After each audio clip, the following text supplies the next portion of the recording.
Assalamualaikum warahmatullahi wabarakatuh. Pada hari ini saya akan melanjutkan perkuliahan sebelum UTS kemarin, yakni terkait dengan perlakuan panas thermal logam. Jadi perlakuan panas itu adalah suatu metode yang digunakan untuk mengubah sifat fisik ataupun kimia dari suatu material. Jadi yang diubah adalah sifat fisiknya. Jadi bagaimana kita mengubah sifat fisik maupun kimia dari sebuah material. Prosedurnya dengan cara perlakuan panas. Nah, secara umum perlakuan panas itu adalah memanaskan atau mendinginkan material. Biasanya diiringi dengan suhu yang ekstrim untuk mencapai hasil yang diinginkan. Jadi prosedurnya secara garis besar adalah material itu dipanaskan, kemudian didinginkan. Nah, proses pemanasan dengan pendinginan ini dia nanti prosesnya itu diiringi dengan suhu yang tiba-tiba. Jadi misalkan dipanaskan dalam waktu sekian, kemudian didinginkan dengan kecepatan seperti yang kita bahas di pertemuan yang lalu, yakni kalau kita bicara bagaimana cara memanaskan dan bagaimana prosedur pendinginannya dengan diagram investigasi sekaligus diagram TTT. Nah, ini adalah di materi kali ini adalah yang kita bahas tekniknya untuk melakukan. Kalau yang kemarin kan bagaimana kita memanaskan dan mendinginkannya. Nah, kemudian pada pelakuan ini secara umum ada pemanasan material sampai suhu tertentu dengan kecepatan tertentu. Kemudian ada yang mempertahankan suhu untuk waktu tertentu sehingga temperaturnya nanti jadi merata. Kemudian pendinginannya itu menggunakan media pendingin. Jadi bisa air, oli maupun udara. Nah, itu adalah 3 ciri dari proses perlakuan panas. Nah, kemudian fungsi dari perlakuan panas pada proses manufaktur atau di industri manufaktur yang pertama yakni digunakan untuk pelunakan, yakni mempersiapkan bahan logam sebagai produk setengah jadi agar layak diproses berikutnya.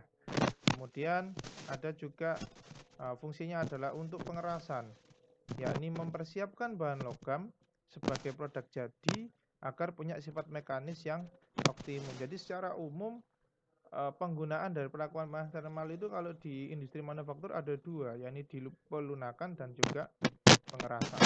Yang pertama kita pelajari adalah proses annealing atau pelunakan. Di proses annealing sendiri ada beberapa proses, yakni ada metode homogenizing, kemudian ada metode normalizing, ada metode full annealing, ada metode spheroidizing, kemudian ada metode stress relieving, dan yang terakhir adalah rekristallisasi annealing. Yang pertama kita bahas yakni homogenizing, yakni pemanasan pada temperatur tinggi di daerah fase austenit atau gamma, di mana ini adalah jauh di atas titik kritis A3 dan ACM. Jadi kalau di gambar yang ini homogenizing itu atau H itu ada di sini. Jadi dia jauh di atas garis A3. Dimana tujuannya adalah untuk menghilangkan efek segresi kimia akibat proses pembekuan lambat ingot atau billet. Jadi ini maksudnya adalah ketika kita mau bikin produk setengah jadi seperti misalkan besi kanal C, kemudian besi L. Nah, kita akan melakukan yang namanya pengecoran. Jadi dari ingot, kemudian kita lakukan penuangan logam cair, kemudian kita masuk ke pencetakan. Nah, di mana setelah proses pencetakan ini terkadang terjadi yang namanya segresi kimia atau struktur kimia di sepanjang batang atau sepanjang produk setengah jadi tersebut seperti kanal C, besi L dan sebagainya itu tidak rata. Karena terjadi segresi kimia tersebut, maka diperlukan perlakuan lanjut atau perlakuan panas lanjut yang disebut dengan homogenizing ini. Di mana tujuannya adalah selain memperbaiki atau menghilangkan efek segresi kimia, dia juga memperbaiki mampu pengerjaan panas atau hot work ability. Nah, jadi maksudnya supaya ketika nanti mata setengah jadi itu dilakukan proses manufaktur yang namanya proses pengerjaan panas atau hot working proses, dia bisa diperlakukan dengan mudah atau dibentuk dengan mudah dengan proses pengerjaan panas tersebut. Nah, prosedurnya yang pertama tentu saja logam itu nanti dipanaskan di atas titik kritis A3 ACM. Jadi di atas A3 jauh ya. Di mana adalah logamnya itu sudah sampai air tapi menimbulkan percikan air yang besar. Kemudian pendinginannya, ini seharusnya pendinginannya dilakukan dengan cepat. Nanti akan saya jelaskan nanti di slide-slide terakhir. Kemudian yang selanjutnya adalah normalizing, yakni pemanasan lambat sampai dengan temperatur di atas transformasi alfa menuju gamma dan diikuti oleh pendinginan udara.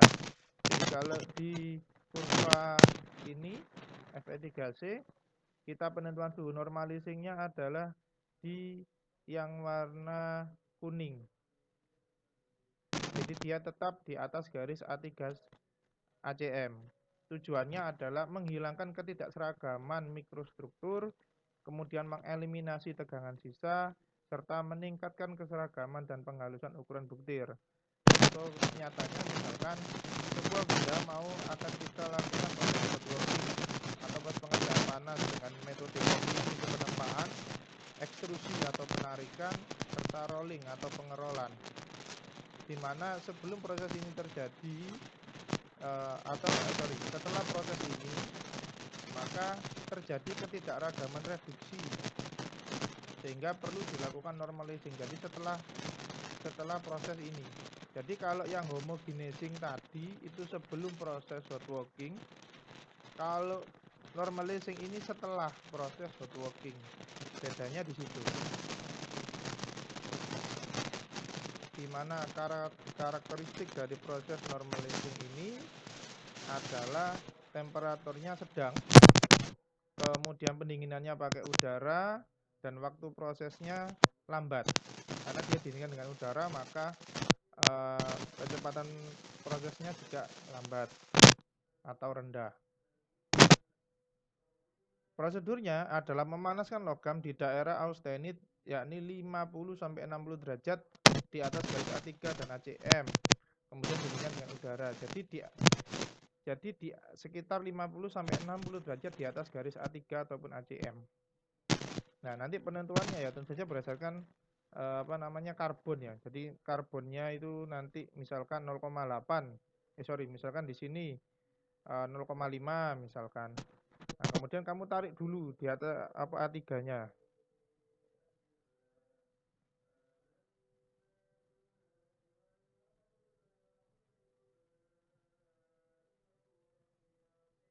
Jadi ditarik dulu A3-nya. Ditarik garis lurus. Nah, ini A3-nya ketemu suhu berapa di sini? Misalkan ketemu 830 misalkan. Nah, kemudian kamu tambahin 50-60 derajat. Berarti kalau 800 ditambah 50 sekitar 880. Nah, berarti nanti kamu kalau mau melakukan normalizing berarti pemanasannya di suhu 880 derajat. Jadi penentuan suhunya ini berdasarkan nilai karbonnya ini. Nilai karbonnya berapa? Nah, biasanya untuk normalizing itu dia dipanaskan di atas garis ACM karena biasanya material-material yang mengalami normalizing yaitu terdiri dari baja karbon rendah maupun baja karbon sedang. Kemudian pendinginan udara itu dilakukan untuk mencegah timbulnya segresi pra-eutektoid yang berlebihan. Selanjutnya adalah full annealing. Full annealing adalah pemanasan sampai temperatur sedikit di atas transformasi alfa sampai gamma yang diikuti oleh pendinginan lambat di dalam dapur. Jadi kalau yang tadi homogenizing itu pendinginannya cepat, normalizing itu pendinginannya lambat. Kalau flaring lebih lambat lagi karena dia didinginkan di dalam dapur. Nah, tujuannya adalah untuk membulatkan sementit atau karbida lain sehingga memperbaiki keuletan baja, kemudian menghasilkan kekerasan atau kekuatan yang minimum sehingga mudah dilakukan deformasi pada pengerjaan dingin, kemudian menghilangkan struktur martensit pada baja paduan yang mungkin terbentuk akibat pendinginan relatif yang melewati transformasi gamma menuju alfa. Jadi untuk menghilangkan struktur martensitnya, makanya di sini dikatakan memperbaiki keuletan baja karena menghilangkan struktur martensit itu tadi. Kemudian di sini supaya menghasilkan kekerasan atau kekuatan yang minimum. Jadi kekerasannya nanti menurun sehingga mudah dilakukan proses pengerjaan dingin. Nah, proses pengerjaan dingin itu bertolak belakang kalau pengerjaan panas. Jadi kalau proses pengerjaan panas itu material itu dipanasi dulu, kemudian dilakukan proses pembentukan. Nah, misalkan ditempa atau di rolling, dibengkokkan, itu dia dipanasi dulu. Itu yang disebut dengan proses pengerjaan panas. Tapi kalau proses pengerjaan dingin, nah, berarti ya tanpa dipanasi. Jadi baja ya dibengkok-bengkokkan atau dirubah bentuknya tanpa dilakukan proses pemanasan. Itu disebut dengan proses pengerjaan dingin. Nah, kalau material mau dilakukan proses pengerjaan dingin, maka dia harus dilunakkan terlebih dahulu dengan proses full annealing ini. Nah, proses ini biasa dilakukan pada baja yang akan dipasok ke pasaran. Yaitu tadi tujuannya adalah supaya dia lebih mudah dibentuk ketika proses pengerjaan dingin. Nah, prosedurnya yang pertama, memanaskan logam di daerah austenit 25 sampai 30 derajat Celcius di atas garis A3 dan ACM. Jadi dia lebih rendah daripada proses normalizing. Kalau normalizing kan 50 sampai 60. Kalau full annealing 25 sampai 30 di atas A3 sampai ACM ya. Prosedurnya sama. Ya ini dilihat dulu nilai karbonnya, tarik garis ke sampai A3 maupun ACM, ketemu temperaturnya berapa, kemudian nanti tinggal ditambahkan 25 sampai 30. Jadi terserah kalau mau kamu tambah maksimum sampai 30 derajat ataupun kamu mau tambah minimum 25 derajat, bebas. Ya tentunya kalau tambah tinggi, ya tentunya berkas butirnya itu juga tambah baik. Ya hasil akhir dari produk jadi ini nantinya cukup lunak sehingga bisa dilakukan proses pemesinan. Jadi dibengkokkan, dilakukan proses pemesinan atau dilakukan proses pembubutan itu lebih enak. Nah di pemesinan itu ya bubut, drilling, press, scrap, nah itu yang disebut dengan proses pemesinan. Nah di proses ini nilai keuletannya itu kurang jika dibandingkan dengan hasil laku panas yang lain.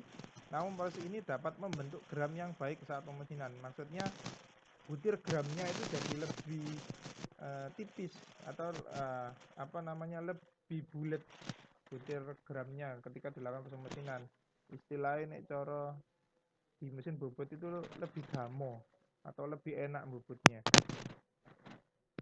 Kemudian bagaimana hubungan atau perbedaan antara normalizing dengan full annealing. Jadi kalau normalizing dia membentuk mikrostruktur yang lebih halus dibandingkan dengan full annealing.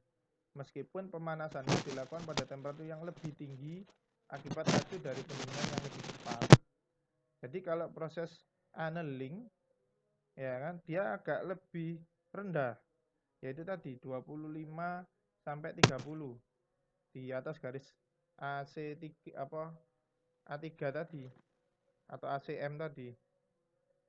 Sedangkan normalizing dia agak lebih tinggi.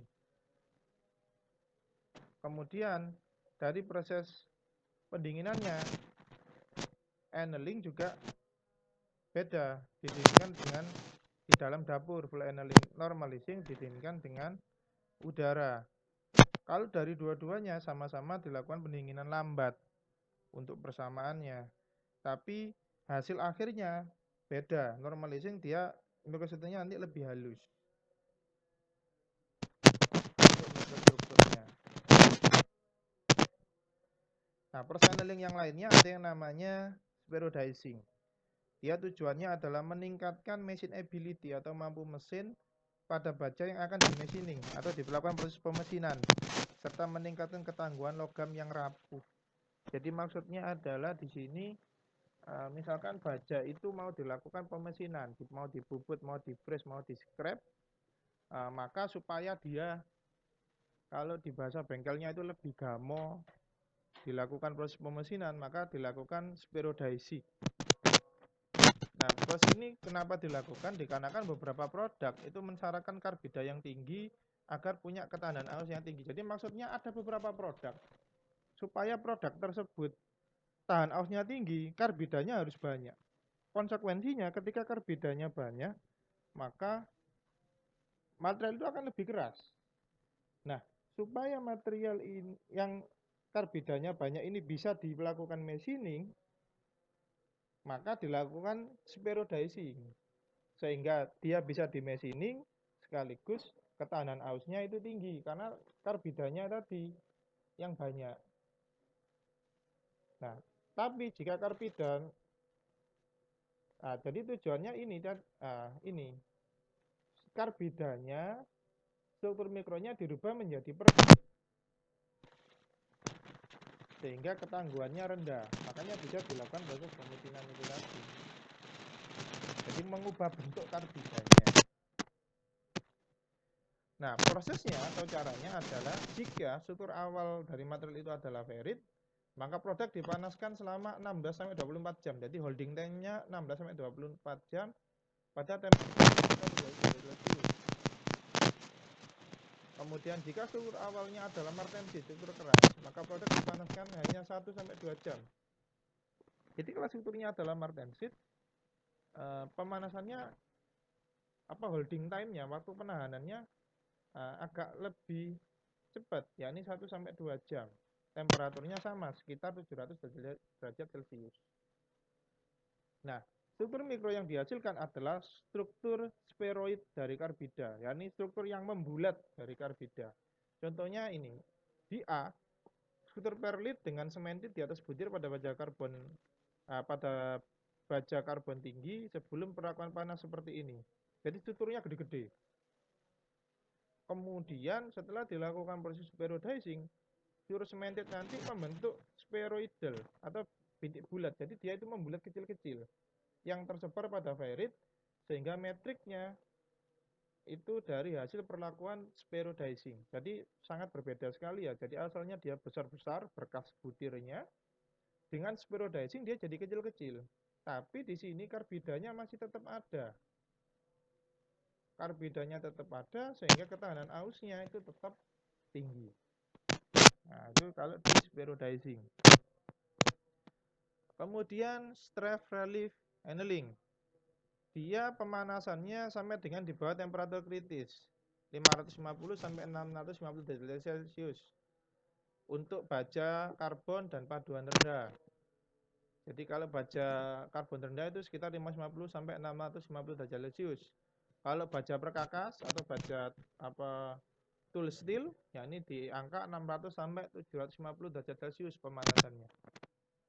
Nah, panas ini kemudian ditahan beberapa saat sampai temperaturnya merata, kemudian didinginkan secara perlahan. Ya, proses bagaimana menentukan waktunya? Ya, tentu saja bergantung pada dimensi yang sudah saya jelaskan di pertemuan yang lalu. Jadi tergantung dari dimensi materialnya. Kemudian tujuan dari stress relief annealing adalah untuk menghilangkan tegangan sisa akibat dari deformasi pengerjaan dingin. Jadi ini setelah proses pengerjaan dingin. Kemudian struktur mikro yang dihasilkan sama dengan awal mula logam, namun tanpa adanya tegangan sisa atau tegangan dalam yang menyertai. Nah, kenapa tegangan dalam dihilangkan? Jika material yang sudah mengalami proses pengerjaan dingin tadi, kemudian tegangan sisa tidak dihilangkan, maka jika material itu mendapatkan tekanan atau mendapatkan beban, contoh ya, misalkan ini sebuah baja. Nah, di sini masih ada tegangan sisa. Maka ketika material itu dikenai beban, maka beban ini nantinya akan terpusat di tegangan sisa ini, sehingga material itu lebih cepat rusak. Nah, supaya itu tidak terjadi, maka dilakukan yang namanya stress relief annealing. Jadi tujuannya adalah menghilangkan tegangan sisa atau tegangan dalam pada material yang telah mengalami pengerjaan dingin. Kemudian yang selanjutnya adalah rekristalisasi annealing, di mana dilakukan pemanasan sampai dengan 600 derajat Celcius. Jadi dia sedikit di bawah temperatur kritis. Tujuannya adalah membentuk butir poligon yang bebas tegangan dan punya keuletan serta konduktivitas yang baik. Dia dilakukan pada baja setelah deformasi pengerjaan dingin. Jadi sama dengan stress relief annealing untuk rekristalisasi annealing. Jadi proses pengerjaannya setelah proses pengerjaan dingin. Kemudian temperatur yang dibutuhkan agar terjadi proses rekristalisasi dia tergantung dari jenis logam dan besarnya deformasi yang nanti akan diterima. Semakin kuncinya adalah semakin tinggi temperatur, maka semakin cepat rekristalisasi itu akan terjadi. Kemudian ketika temperatur minimumnya itu tercapai, maka kekuatan tariknya akan berkurang, tetapi keuletannya akan bertambah. Kemudian formula untuk menentukan temperatur rekristalisasinya adalah TR atau temperatur rekristalisasi itu sama dengan 0,4 TM. Di mana TR adalah temperatur rekristalisasi dan TM-nya adalah titik lelah logam dalam satuan Kelvin.